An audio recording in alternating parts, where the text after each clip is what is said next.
All right, good morning. Welcome to the Aired Out Podcast, live from Fly on the Wall Productions on this beautiful Monday morning. Boy, it was a weekend for this old fella. I'm sure it was for you. There was so much going on this weekend in our community.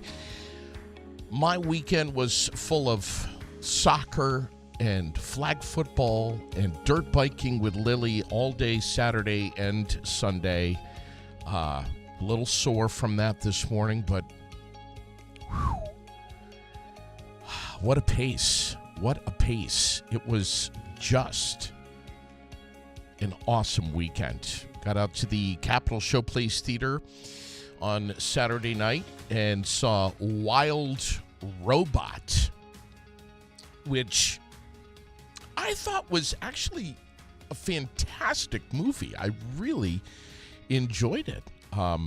Lily had, she wanted to invite two friends, and that actually turned into, I think last we counted was around 12 that all decided that they were going to do kind of a marathon on Saturday night at the Capitol Showplace, and we were all there. And let me tell you, it was a wonderful, wonderful experience.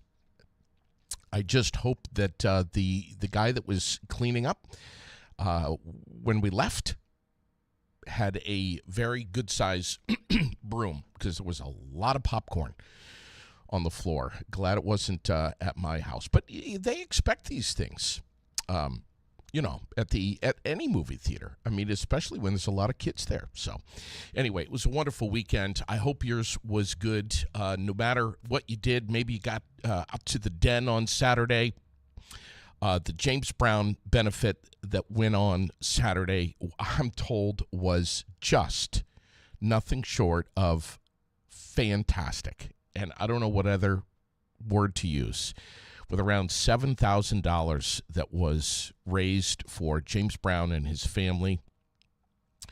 James, who's recovering from a lot of stuff, a lot of medical stuff.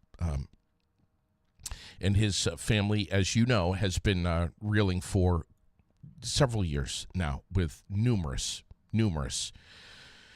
health issues. But it is just remarkable to see what our community can do when we rally together and show some love. In a matter of just a couple of hours. It's flabbergasting. Fly on the Wall Productions bringing you the Aired Out Podcast this morning, live from North Main Street in Barrie. I'll take you outside here and show you what we're looking at in Barrie. Cloudy skies for the most part right now. What are they saying? Well, the fog this morning was unbelievable, but for the most part, many towns it is burned off, or it is at least very high up there. But we've got beautiful sunshine today, partly sunny anyways, with temps real comfortable in the upper 70s, low to mid 50s tonight under mostly cloudy skies, and then Tuesday and Wednesday partly sunny and mid 60s. So there you have it. Thanks for catching the podcast this morning. We're streamed everywhere you get your podcasts. We're on the web at airedoutvt.com. We got the road construction report for the week that is all posted up this morning. Route 2 is part of the discussion in that. If you haven't had a chance to get on VTrans, great Facebook page. They get you all caught up with everything that's happening in our state. But Route 2, just west of Route 214, is now open to one lane during daylight hours. I'm assuming that that is going to be the case going forward, but I don't know. I've just seen what they're posting up today. VT Alert coming through with that. We shared it up this morning. Wow. So here we go. Brand new work week. Got a chance to actually sit and watch a little bit of football last night, which was fantastic. I mean, that's something that I don't actually do. And last night I did. So ding, ding. It was so nice to see the Bills and Ravens play, and what a game it was. Wow. Learned last night of the news of Chris Christopherson, country music legend, and, of course, a very famous actor. He has left us at 88 years old, died at his home in Maui, Hawaii on Saturday, and from what I understand, he died peacefully, surrounded by his family. No cause was given. And frankly, when I read that, I thought to myself, no cause is necessarily really needed. That's between him and his family. But we have lost a legend, another one. Gone. 30th of September, final day of the month. National Love People Day today. Perfect. I love it. We're going to post up the birthdays a little bit later on this morning. But just want to say good morning and welcome.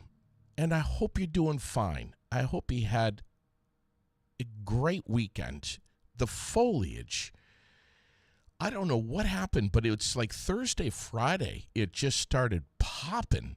And prior to that, beginning of last week, I was like, where's the foliage? What's going on here?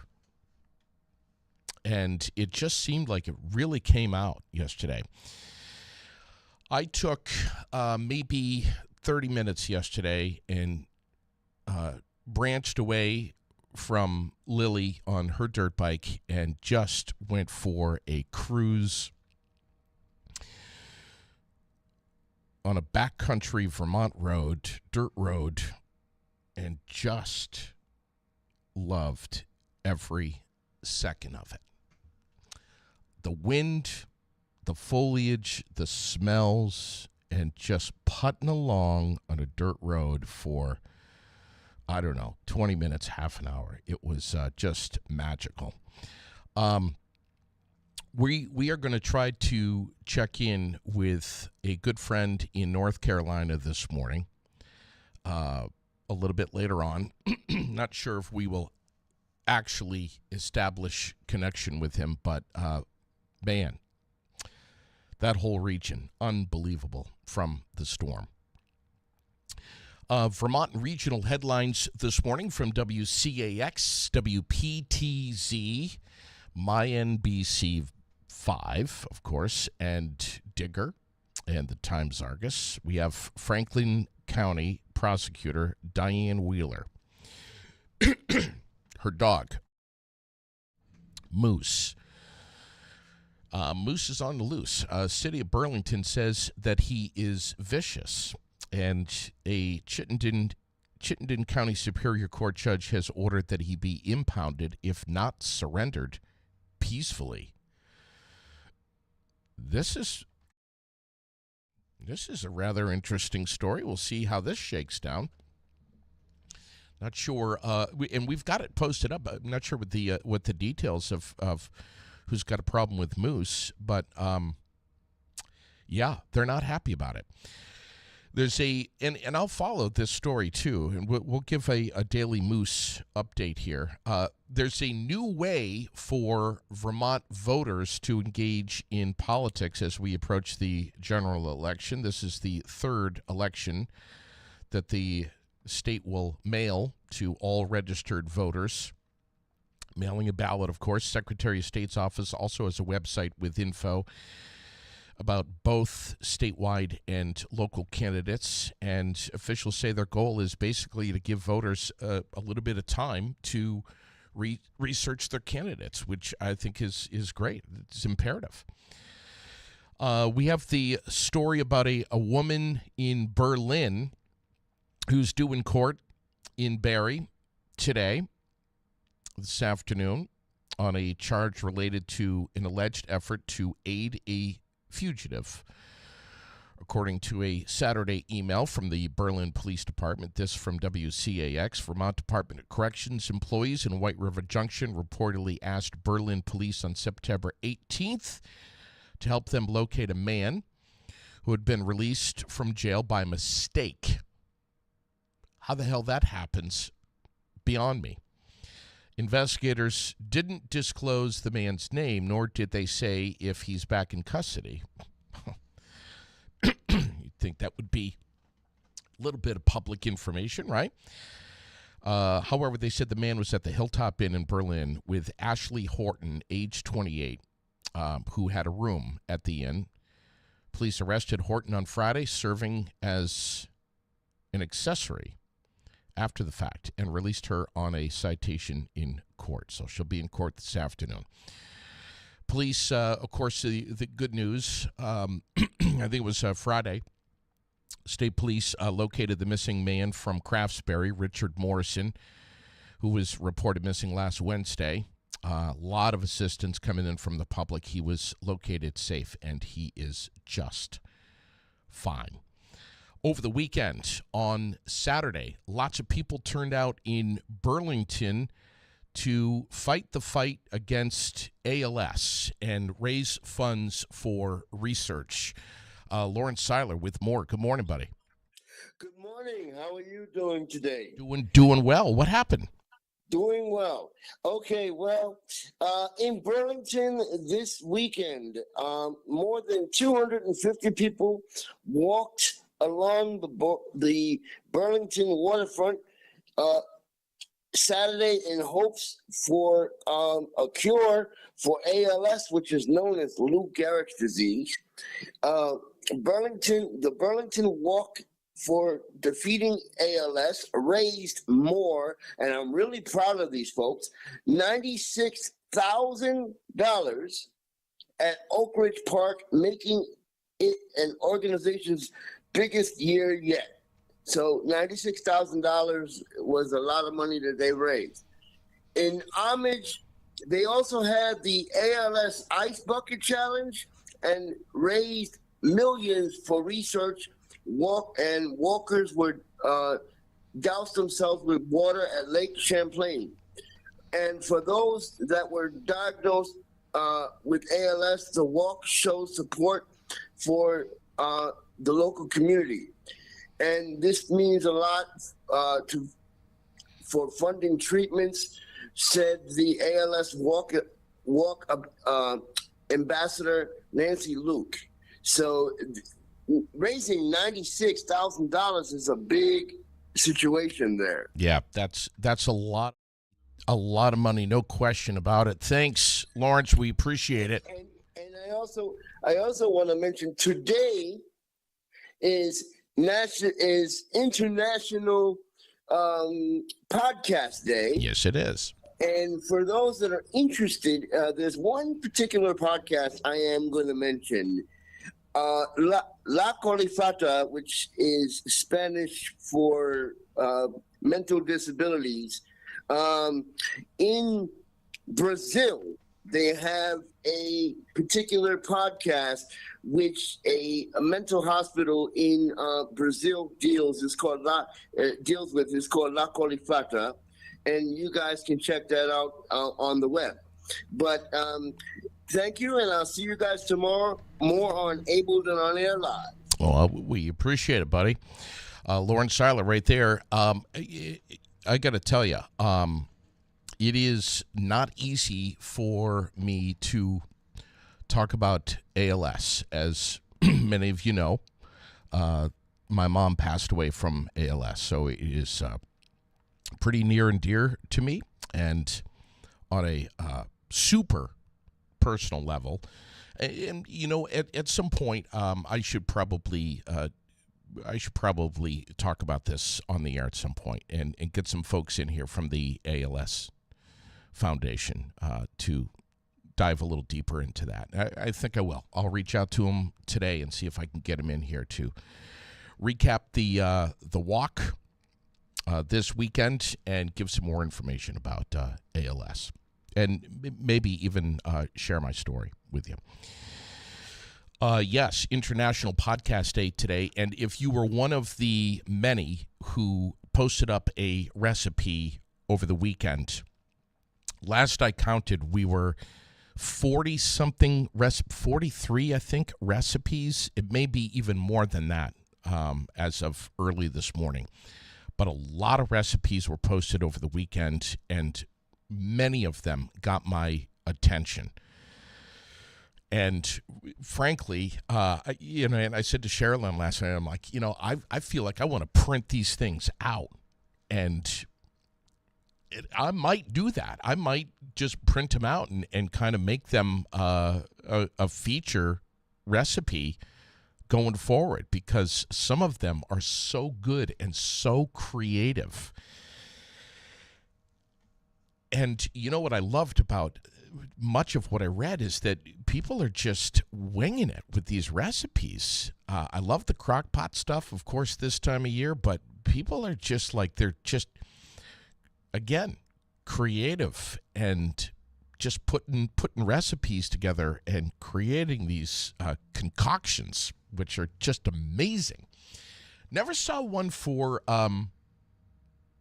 jerky, for beef jerky, which I love to make with the dehydrator. But man, some really impressive stuff that came in. And as you may be aware, of all of the folks that posted up recipes, I'm picking one this morning, my favorite one. And last night, I got down to like 3, and it was so tough. And then eventually narrowed it down to 2. Had to pick my favorite one. And I kind of did late last night, and then this morning I was going back and forth between the two, and I have chosen my favorite recipe. We're going to give you $100, $100 gift certificate to meet over at Traditions at Fontaine Meadows, right there on Route 2. They have a meat sale every Saturday. It's meat, it's beer, it's all kinds of goodness over there.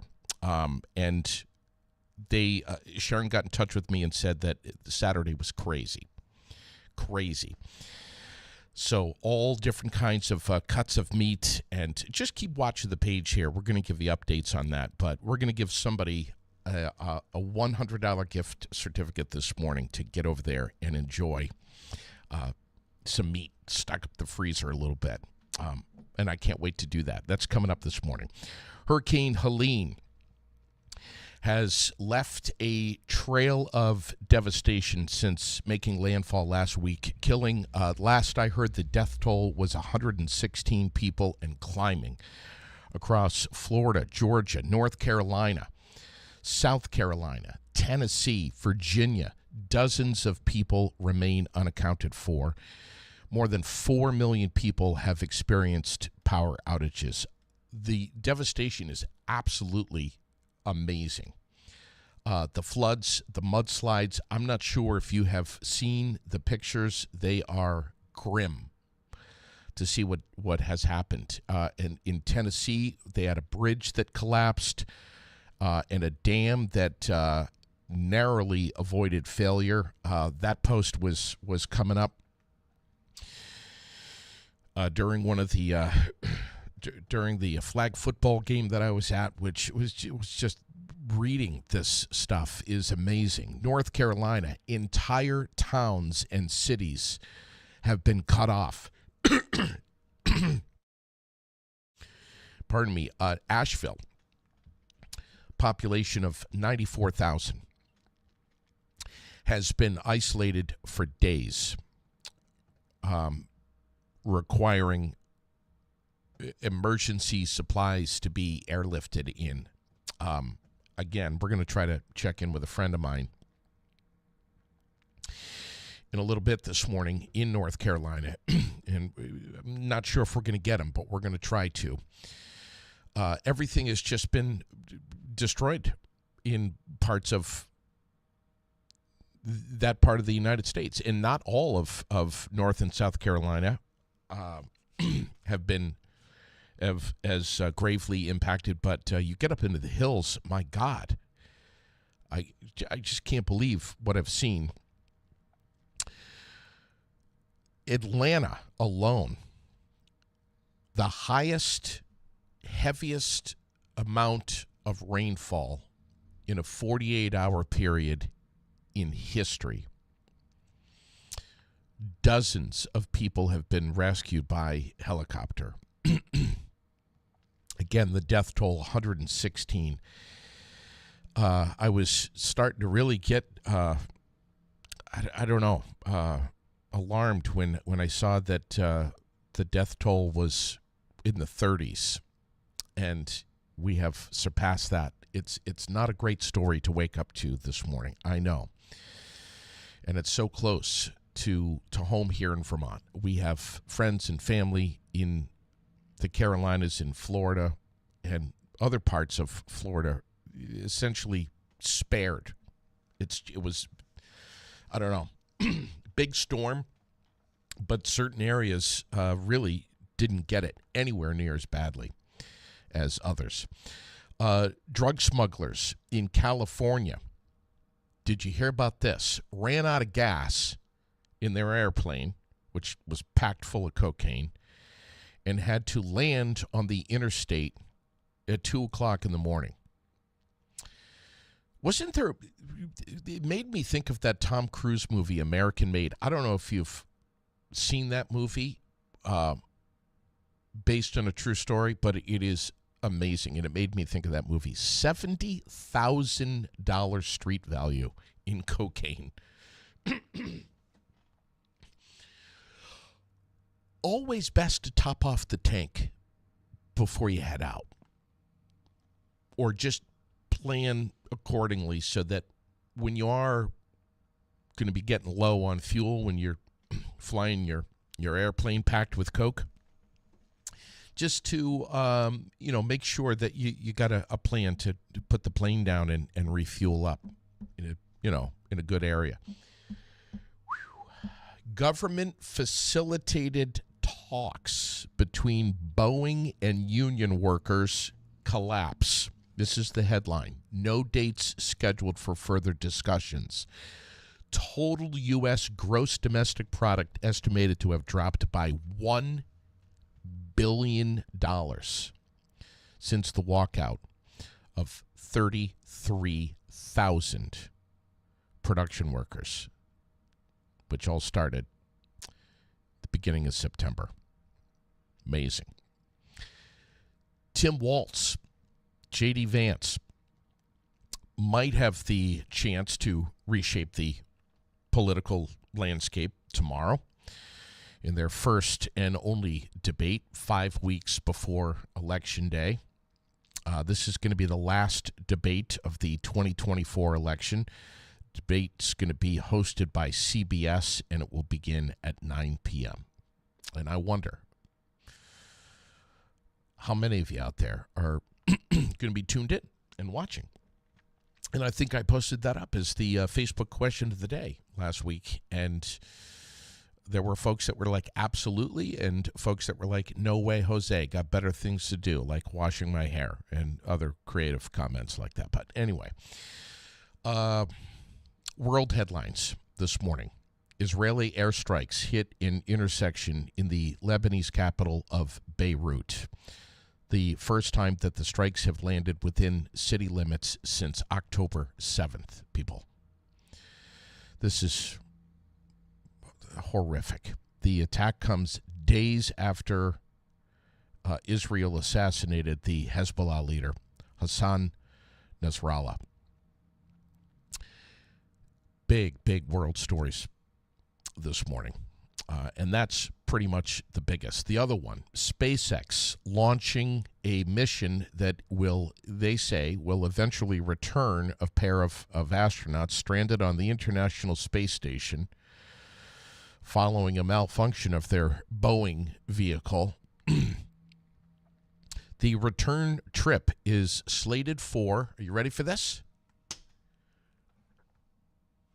February.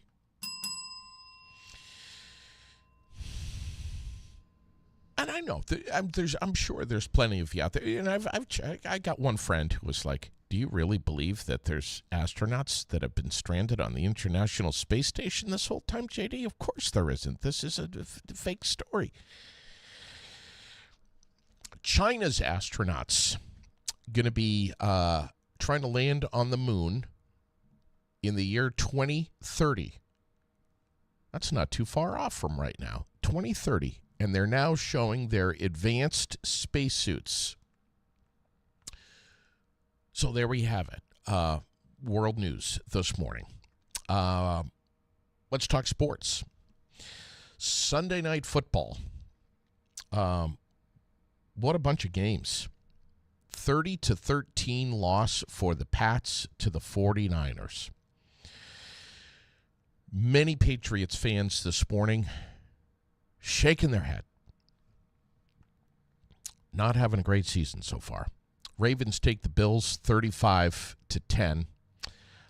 Loved watching that game last night. Thrilling. Other winners yesterday. The Raiders, the Chiefs, the Commanders, the Bengals. Yeah, all getting the win. Steelers lost. That means my brother is having a horrible Monday, but he'll get through it. He'll survive. Monday Night Football tonight: Titans and Dolphins, and Seahawks and Lions. Red Sox closing out their season with a 3-1 win over the Rays. And the voice of the Red Sox for 42 years, Joe Castiglione, saying goodbye one last time last night at the end of the game as he retires. White Sox, by the way, they set a record for the most losses in a season with 121. Oh, my God. Local racing, holy moly. I think we got him with us right now. Tanner Woodard, good morning. Hi there. How's it going? Good, buddy. Man, I got to tell you, you have had quite a year. You know this, but congratulations, late model track champion over at White Mountain Motorsports Park. How was your weekend? My weekend was phenomenal. We started off the weekend by going down on Friday as a family, and we went down and we did some practicing to get ready for the weekend. My dad actually got in a late model for his third time ever, and we had a blast. And then we went into Saturday with a very good car. We were able to qualify pretty good, make it into the semi-feature there, and only were able to lose 2 points and keep it to 22 points, and went into the feature. We're able to get ahead of Quinny there and get up to third place, and Casey Beatty got by me, but we were able to pick off the 38 for second place and take home a championship. Is this the highlight so far of your career, Tanner? Yeah, this has been the biggest moment. I mean, before this, it was winning the Tiger Championship and then ACT Rookie of the Year. That was a really big accomplishment, too. Obviously, our big goal is to win the ACT Championship someday, but this is just as big. You know, we all race weekly to win championships, and we finally were able to do it in my second year in a late model. I mean, I feel like that's pretty good. How's the family? Throw some love out there this morning to your family. Your dad is, of course, super, super supportive of you, and he's the man. He's turning wrenches with you all the time. Yeah, it's the guys working on the car. It's me, my sister, her boyfriend Tyler Paya, who owns RPM Motorsports there, and just my mom and my dad to help me pay for it, and some small sponsors. But I couldn't do it without my dad. He's there in the shop at the track. He never misses a moment of it, and my mom's always there to cook food and whatever she needs to do to keep the crew happy. And my sister is, the best spotter I could possibly ask for. She's only been doing it for two seasons now, and I mean, I feel like she's one of the best out there. Wow. I remember when you came in here and you were in the studio with me, that with I think your mom and your dad were here both, but you were telling me that your mom was always cooking food and making sure that you guys were enjoying some dinners in the garage, and sometimes some very late night dinners. Oh yeah, she makes dinner 5 nights a week for us in the shop, big meals for at least 6 to 7 people to eat. And then she does it again on the weekend when we're at the track. We always have, whether it's burgers and dogs or some sort of pasta dinner, we have something to eat at the track. She's the best. What about your sponsors, buddy? Yes, my sponsors. I can't thank them enough. Mansfield Environmental, we picked them up at the beginning of at the end of last season, and they've come on big time to help me out. I couldn't do it without them.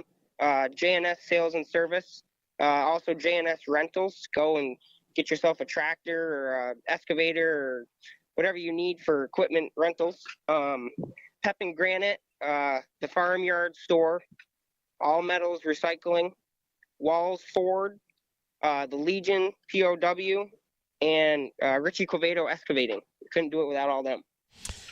Of course, you're always looking for new sponsors. You're going to have an incredible year next year. What was a tough event for you this past season that you'll remember and kind of scratch your head about a little bit? Yeah, so we started off the season racing for ACT full time there, and we went to Loudon and with our new car. It was brand new at the beginning of last season, and we completely destroyed it from one end to the other. So we regrouped, and I talked to my guys, and I said, what do we think? We want to go win the White Mountain Championship. And they said, yeah, let's do it. And from then on out, we just chased that and kept our heads in the game. Any advice that you have for folks that are starting out? Little Walker Fitch is really trying to cut his teeth here. This was his first season behind the wheel up at Thunder Road. Any advice for that little guy?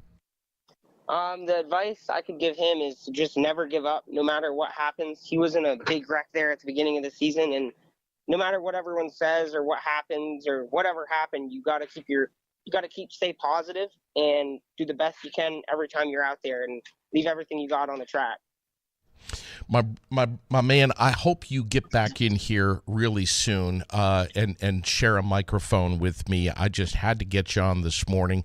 What do you think of Taylor Hoare and some of these drivers that are just really, really putting their name out there on the billboards? Well, actually, Taylor Hoare is my girlfriend, and I think she's doing absolutely phenomenal. She only ran 2 years there in a street stock, and her last year she almost won the championship. And everyone thought it was going to be a crazy jump for her going from a street stock to a late model, and she struggled a little bit at the beginning of the season. But I think towards the end of the season, being able to stay positive, she's made big gains, and she's doing so good. I feel same with the kids like Caden Fisher. He always gives everything he's got, and he never gives up no matter what happens, whether he's spinning out or he hits the wall. He comes in, you got to make an adjustment, and they get back out there, and that's what it's all about. Well said. Also kudos to Strictly Stock Mini Track champion Patrick Switzer and Nick Miller, the Mini Late Model Track champion, both at White Mountain Motorsports Park over the weekend. Thanks so much for coming on with us, brother. Thank you very much. We appreciate it. Yeah, let's get you on again soon, man. We'll get you, and it would be fun to get you and Dad back into the studio. Also, congratulations once again to the 2024 White Mountain Motorsports Park Flying Tiger, Brandon Gray, who got that this weekend. And, of course, we're off to the Milk Bowl. Are you going to be there? I am going to be there. We actually, so the tech inspectors told us that they were going to pull our engine. And when we got to tech, they said, it's your lucky day. We're not going to pull your motor. So we got a motor, and we're going to be racing the Milk Bowl. Wonderful. And if there's anyone out there that's looking to buy some tires, we're always looking for some tire money. Everything helps. Well said, buddy. Yeah, good luck this weekend. It's going to be a busy one.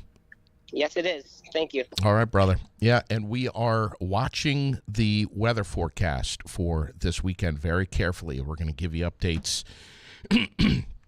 frequently on the air and on Facebook as we get closer to Milk Bowl weekend this coming, qualifying on Saturday, and then Sunday, of course, is the big race. It's going to be incredible. If you got out this weekend, first of all, let's just take a second and thank Mother Nature for taking good care of us this weekend. It was a busy one, a very busy weekend. A lot of activity, stuff going on everywhere. And I'm just so blessed that so many of us had the dry weather to be able to do it, and fantastic foliage. Let's see, what do we have coming up this week? The final Berry City Farmers Market will be on Wednesday at 3:30, this coming Wednesday. Also on Wednesday, Wellness Wednesday is back starting, it started the beginning of September 4th, and it is tremendous at the Well Space Building on Summer Street, 23 Summer Street. It starts at 4:30, goes till 7 o'clock, all upstairs. We're going to give you a phone number here to book a massage or some Reiki. The acupuncture and acupressure is walk-in.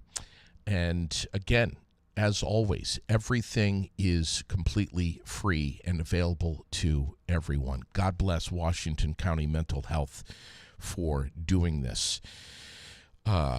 Here's the phone number to book a massage. Again, everything is free. It's 479-4055. Robin will most likely answer that line. Just tell her that you want to book a massage or some Reiki Wednesday for Wellness Wednesday. Again, 479-4055.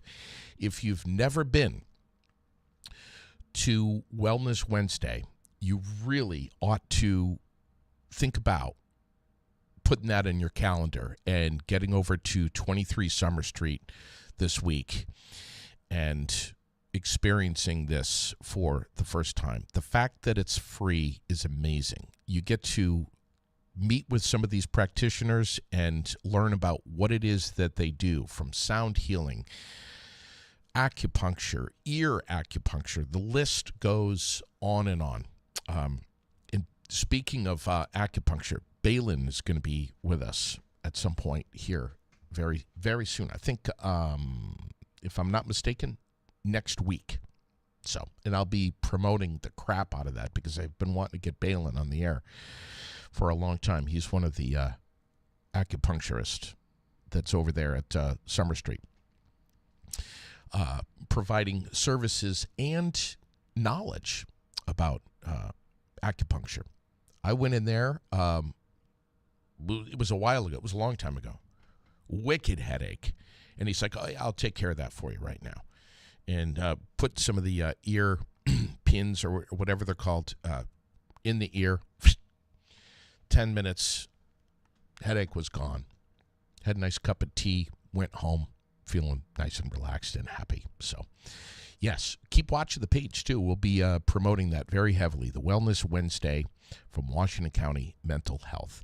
Wing-a-Ding Wednesday, this coming Wednesday, VFW Post 790. It's on until I hear that it is not. So get over there for Wing-a-Ding. Ron Tallman in the kitchen, cooking up the goods, and he does a great job with wings, by the way. Let's see. What do we have? Just glancing here. Coming up tomorrow. I can't believe today's the final day of September. Tomorrow, October 1st, the Capital Composite Squadron Vermont Wing Civil Air Patrol Open House. I know. It's a mouthful. You can learn about aerospace, emergency services, leadership. They're going to be serving up food and drink, and they'll have flight simulators, not just for the kids, but for adults as well. So get over there. Try your skills. Have some fun with the flight simulators. You crash, nobody gets hurt. They've even got a drone obstacle course that they are going to be offering for you to try out. It's from 6:30 until 8:30 on Airport Road in Berlin. If you want, hop on their Facebook page, VTCAP033. VTCAP, C-A-P, 033. Let's see. What's the other thing? We have over in Hardwick at the elementary school, the 40th annual Aware Fall Foliage Craft Fair. That is coming up this Saturday from 9 to 3. Free admission, door prizes, lunch available. Over 40 vendors are going to be there. It's probably close to 50 now as we speak. Let's see. Thursday, this coming, we have over in Williamstown the Pie Supper at the United Church. And let's see. Also, the Berry Fishing Game Club has their sight-in day coming up from 9 to 3. So we'll be promoting that and talking about it a whole hell of a lot. So let's see. What else do we have going on? What a weekend in Montpelier. That fall festival was just huge, tremendous. Saw the pictures. Wasn't able to make it. Was on the dirt bike with Lily, but from what I see and what I've heard on Facebook, it was a fantastic turnout. We have the Washington Agricultural Association Fall Festival coming up on October 2nd. So that's Wednesday. Donna Thunder's going to be over there rocking that out. She'll also be at the Den on the, open mic night on the 9th, with proceeds going to the Wounded Warrior Project. So Donna, always doing great things. Loved having her on the air last week. Let's see. What else? That sight-in day at the Berry Fishing Game Club is October 5th. That's this coming Saturday, by the way, from 9 to 3. Gun Club Road in Berlin. And as always, there is no charge for that. All right. Let's see. What else? Just looking ahead here, of course, we've got the 4th annual Trunk or Treat at Preston's Kia, which is slated for the 25th of October. It is going to be massive, much bigger than it has been every other year, and it's hard to believe that this is year number 4, but yeah, it's huge. This is like big time for the kids. And it's during the day. It's from 4 to 6. That's a Friday. Get the kids over there and have some fun. A little test drive, practice pilot for your for Halloween, right? You're going to get plenty of candy. They're going to have a costume contest, lots of prizes going out, tons of fun. It's going to be a great time. And, of course, Halloween, same day, same time at the Central Vermont Marketplace. And that's going on from 4 to 6 as well. So Halloween, and I posted this last night. I can't remember what the year was that Halloween first came out, but I remember when I was in radio, and it was kind of like it was this thing. It almost seemed like they were going to just do it one time. And here we are, close to 20 years later, and Halloween is still going on at the Berlin Mall, or the Central Vermont Marketplace, I should say, in Berlin. So it's going to be awesome. That's, again, on the 25th, and we're promoting it heavily. Also on the 25th, Carving for Kay Santamore, the pumpkin jack-o'-lantern display that is going to be on Rudd Farm Road. They ask you to carve or paint a pumpkin and bring it to 21 Rudd Farm Road with your name on the bottom and a tea light or some kind of battery light if you can. And those jack-o'-lanterns are going to be on display in memory of Kay Santamore on Rudd Farm Road. If you need more info, 272-2587. All right? There you go. Yep. Was walking through Montpelier and saw signs everywhere for the Kitzmiller Memorial Coat Drive.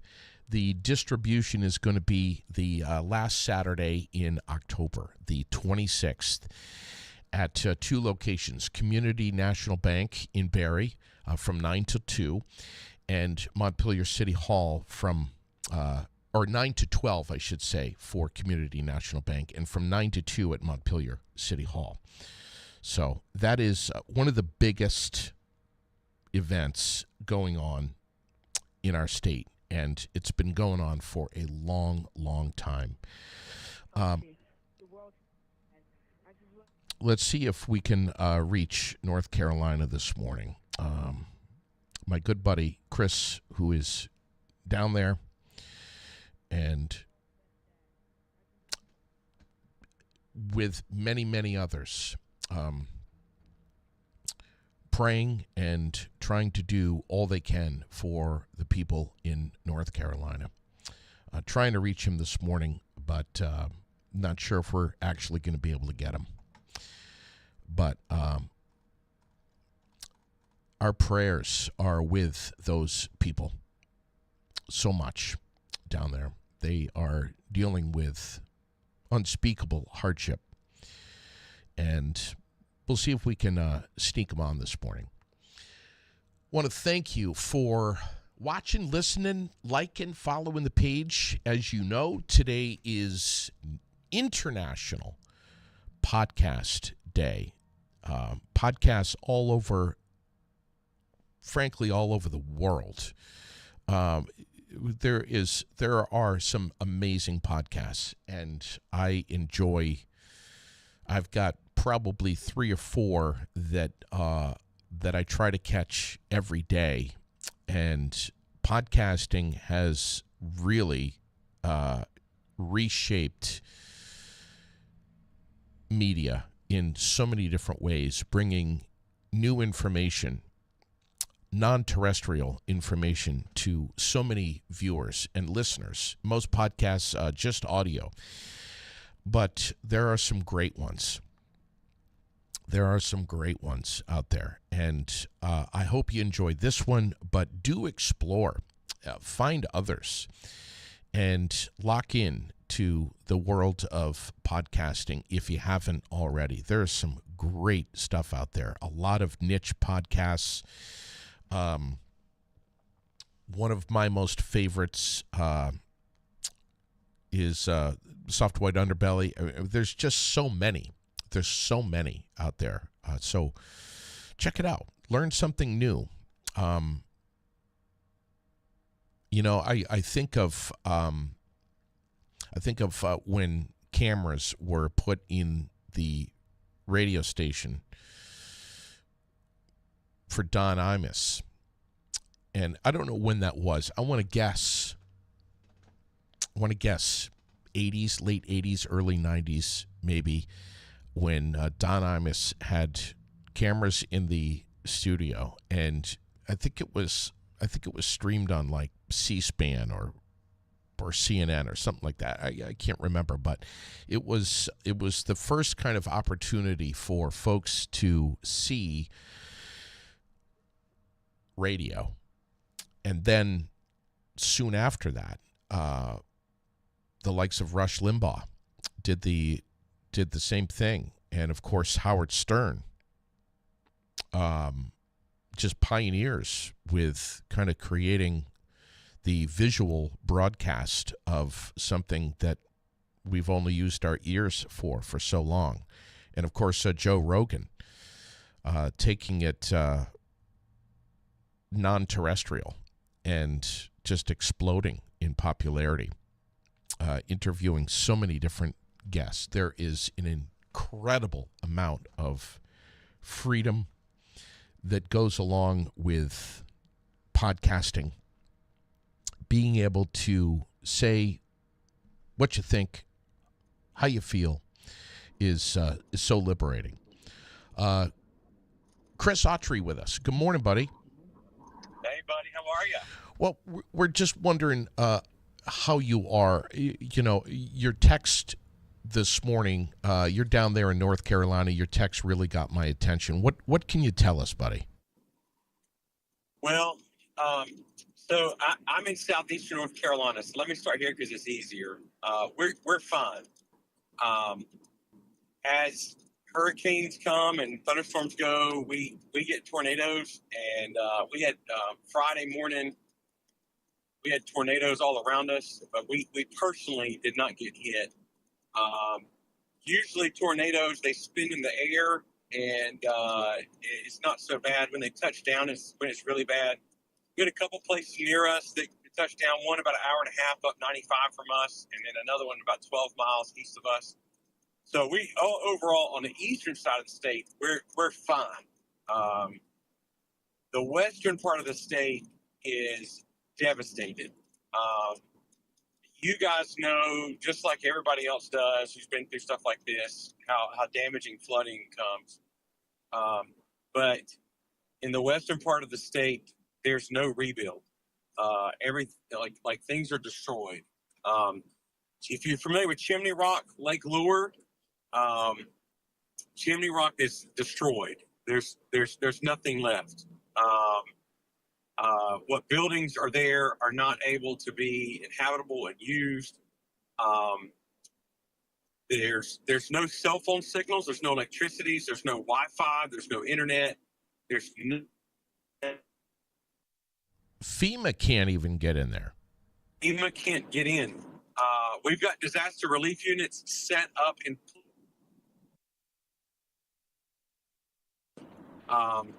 Franklin Graham's operation, Samaritan's Purse, is headquartered in Boone, so they were just there. Praise the Lord, they literally moved their trucks to where they can move them, and they're there. But they can't set everything up. We've got entire populations of people who are cut off from the world, and that's a literal statement. The only way you can get to them is either by canoe or helicopter. Airplanes are able to get in and drop off stuff. Saturday night, Interstate 26, which technically runs south of Asheville to Columbia, South Carolina, all the way to Charleston. Interstate 26 opened up all the way to the airport. I read this morning that it finally opened up all the way to Asheville. So if you have any bearing of that, if you're coming south out of Vermont, you're coming down 81, you'll eventually pick up 77. 77 takes you all the way through South Carolina on the 95. And so if you're going to Florida, you're coming that way. You know that way. So I-40 is in Statesville, North Carolina. It crosses I-40 in Statesville. From Statesville west on I-40 is completely shut off and shut down. We're talking hundreds of miles of interstate. They're washed out by landslides.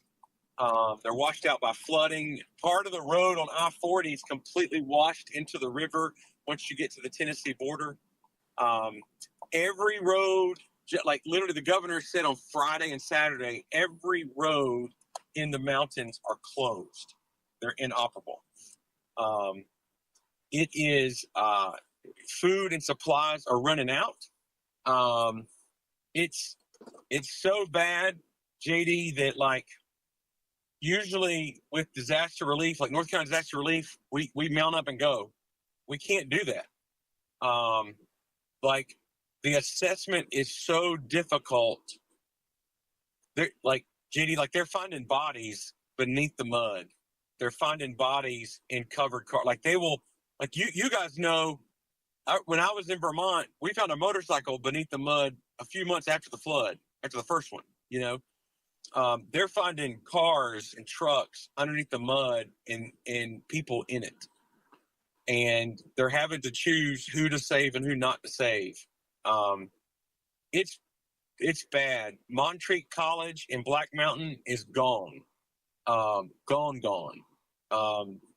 It has a river that runs right through the middle of campus. It's beautiful. It was beautiful. It's been destroyed. Lee's McRae near Banner Elk Beach Mountain. If you ever go skiing that way or go that way, it's awful.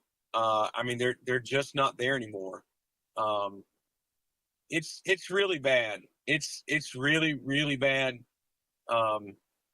Right now, what we're trying to do is, as you guys know, scammers have come out of the woodworks. So I was coordinating stuff Saturday night and had to stop because my phone got flooded with text messages from scammers asking for gift cards. And I know you can't take gift cards right now. Like, there's nowhere to spend it. You can't go to Walmart. Walmart in Boone, North Carolina is flooded. There's nothing in Walmart for you to buy. You might find a Dollar General that they're going to have to tear down that has goods in it, but even that thing's been flooded. So you have to be very picky. It's just bad. So we having to discern and make sure we go the right routes to collect goods and get it to the right people to get in it to the right places. That's kind of where we are right now. There was concern about Asheville and other communities in the hills in Appalachia with the track of this storm coming up, but I don't think that anyone had any idea that it would be this severe. This is what you're describing is almost apocalyptic. That word's been thrown around in the correct way. It's been described as similar to Hurricane Katrina. It is our Hurricane Katrina. I mean, in East Tennessee near Johnson City, there's a hospital, and people are like 50 people on the roof of the hospital being evacuated by helicopter, or having to rappel off the wall onto a boat or a raft. Like the floodwaters were high enough that it covered entire homes. Like people were rescued because they cut holes through their roof. Like it's the worst flooding, and Jenny, I've lost count of how many hurricanes and tornadoes I've either been in or responded to. It's the worst I've ever seen, hands down. I was at Katrina 3 months after the hurricane. I was in Bayou La Batre, Alabama, and Grand Bay, Alabama, and then eventually in Gulfport, Mississippi. And I thought that stuff was bad. Like, I remember going to a homeowner who, like, I got him to his house for the first time 3 months after the storm, and I helped him find the water level, and the water level was 9 feet high. It was about a foot below the base of the roof. And he and his family evacuated, and they couldn't get back. We were amongst the first teams to get to that area. This looks, from what I'm hearing from our friends out west, it's, and everything on film and video, it's worse. It's much, much worse than that. We've got people who, since Friday, I don't know if they're out yet, but Friday night, Saturday night, and Sunday night, they slept on the interstate in their cars. I have a friend named Lindsay. She actually was a part of one of our mission teams that came to Vermont. She came twice. And she was in Tennessee, and she was trying to get back to Greensboro, and she was trying to beat the storm, and she didn't. She got stuck at a Sheetz in Asheville, and there was a bunch of people in the Sheetz, and the manager came on and said, "Listen, everybody take everything that you need. We're not paying. You're not buying anything. Take everything that you need. Take all the food, drinks that you need. Load up your cars. Get to higher ground." So she did, and she followed a bunch of people up. And this one elderly couple who was from Asheville in the store helped her to find higher ground. which they were high up on the interstate and away from any landslides and stuff. And that couple left, and then that couple that helped her went missing. They haven't found them. It's awful, JD. I mean, I'm not making stuff up. It's really bad. I'll tell you one of the bright spots of the whole thing. Last night, I was trying to coordinate some stuff some more about 9:00 at night and trying to figure out, like, usually we know what to do. Like, it's so bad we don't know what to do. And even if you collect goods, how you gonna get it there? You know what I mean? Like, it's so. I was just trying to coordinate some stuff, and I got a message from one of our Baptist dudes in Boone, and he said, Chris, he said, you'll never believe who just showed up. He said it was Vermont Swiftwater and Rescue. He's like, they got done in Florida, and Florida was bad, but like they got done in Florida, making their way back to Vermont, and they decided on their own to go through the mountains of North Carolina and see for themselves. He's like, dude, they're all over the mountains of North Carolina. And I just think that goes to show you what God built, the relationship between God built between Vermont and North Carolina. I just think that's a beautiful thing. How did you react when you heard that? Well, I mean, tears, of course, man. I cried for two reasons. One, that, and I benched Derrick Henry on my fantasy football team, and he put up 47 points last night. So that was a bad mistake on my part. But I just, man, it's bad. I mean, JD, it's really bad. You can go watch all the film videos and just see for yourself. I don't know how much the news is covering it, how much they're not covering it. It's really, really, really bad. What are you saying to people of your church and the people of North Carolina? You have such a profound message that you give as a pastor, as a preacher. What are you saying at this point? Well, I think first there's a practical thing we're saying, and that's kind of where we're starting. We know that God's called us to respond to things like this, and God has prepared us for things like this. And I think for us, practically, we need to be patient and thoughtful. We need to be savvy. We need to have the wisdom of the Lord, because God's called us to respond. And I'm really blessed, man. Just like in Vermont, I'm really blessed to be part of a church that's like, hey, what needs to be done? Let's go do it. And so I think, one, there's patience. I think we have to trust the Lord. We don't know what God is doing in all of this.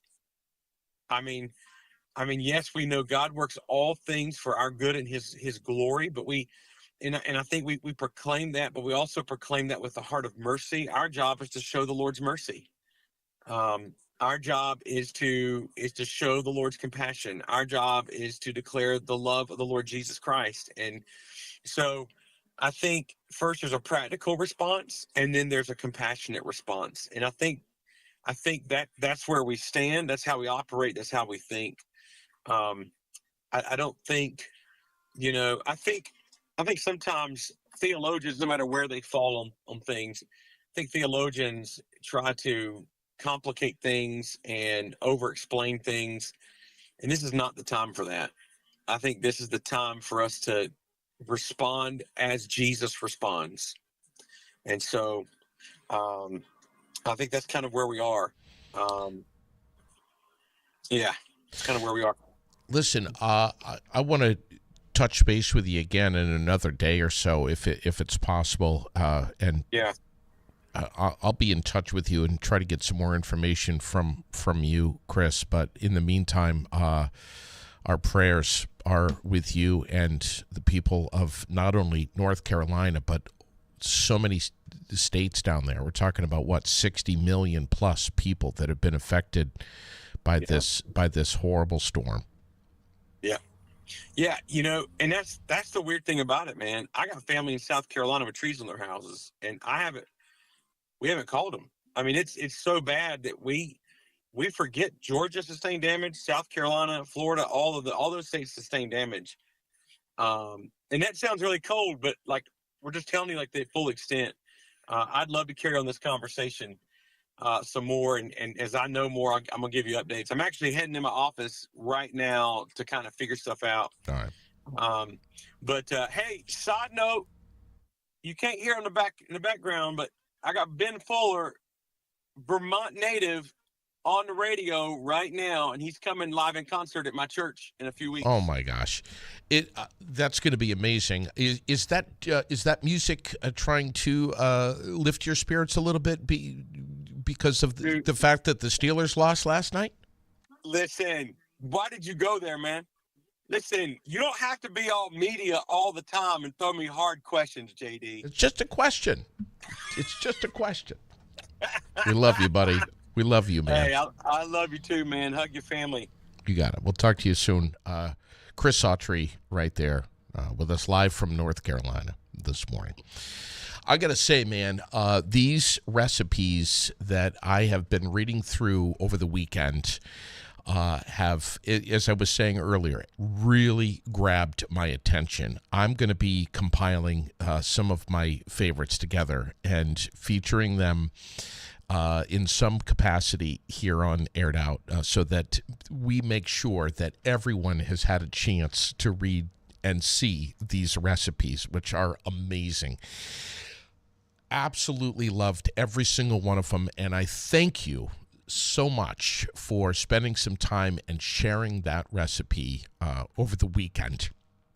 We kicked this thing off on Friday in anticipation of International Podcast Day, which is today, September 30th. I loved all of the recipes, which, of course, I told you that I would pick one this morning and award a $100 gift certificate to Traditions at Fontaine Meadows on Route 2 in East Montpelier, where they have huge meat sales going on every Saturday from noon to 7. Meat and beer and many other goodies over there to enjoy. Creamy pies, the list goes on. We'll be promoting it heavily this week as we get ready for another sale coming up this Saturday. But we're going to give you $100 to choose what you will out of the freezer. From ground beef, the tomahawk steaks have sold out from this past weekend. I believe the sausage may have also possibly sold out. The bacon has sold out. So listen, people are responding. They're getting over there, and they are enjoying the incredible meats from Traditions at Fontaine Meadows. We had a roast last night in the oven at my house. The bacon on the weekends, it's incredible. And so we're going to be hitting this pretty hard. Loved the taco salad recipe. Loved all of the crock pot dishes. Some of them really just amazing. Loved the bear stew. I mean, all of them were so good. We had, I don't know, between 40 and 50, I think, recipes that came in. But this one kept bringing me back. And if you know me really well, you probably said that one is going to get JD's attention. They all did. But this one I kept coming back to. And late last night I was saying to Sherilyn, I'm like, I just can't stop reading this one. This is freaking me out. I gotta do this. And she was all smiles, like I just knew that was going to be the one that you would pick. So our $100 gift certificate to Traditions at Fontaine Meadows is going to this one right here. My husband isn't a fan of sweet. So So every year for his birthday, I make him a maple honey mustard horseradish meatloaf. Gets better. Stuffed with mozzarella cheese. Gets better. Wrapped in bacon and glazed with maple horseradish honey mustard and tomato soup. Gets better. Smoked and then frosted with mashed potatoes. And she even writes happy birthday in ketchup. Laura Daly, the author of that right there, congratulations. You got yourself a $100 gift certificate to Fontaine's Traditions at Fontaine Meadows. Enjoy. And again, I was just so impressed with all of the recipes that came in. But that one right there got my attention more than any of them. And they all got my attention. But you drop the H word, horseradish. It's going to do it to me every time. Listen, thanks for liking the podcast. Thanks for following, for sharing. We're always live. We're always local. We're never edited. We appreciate you, your eyes, your ears, and all of our sponsors. Presenting sponsors, supporting sponsors. There are so many. And we give them a lot of love this morning. Here they are right here. Thanks, everyone. Enjoy the rest of your day.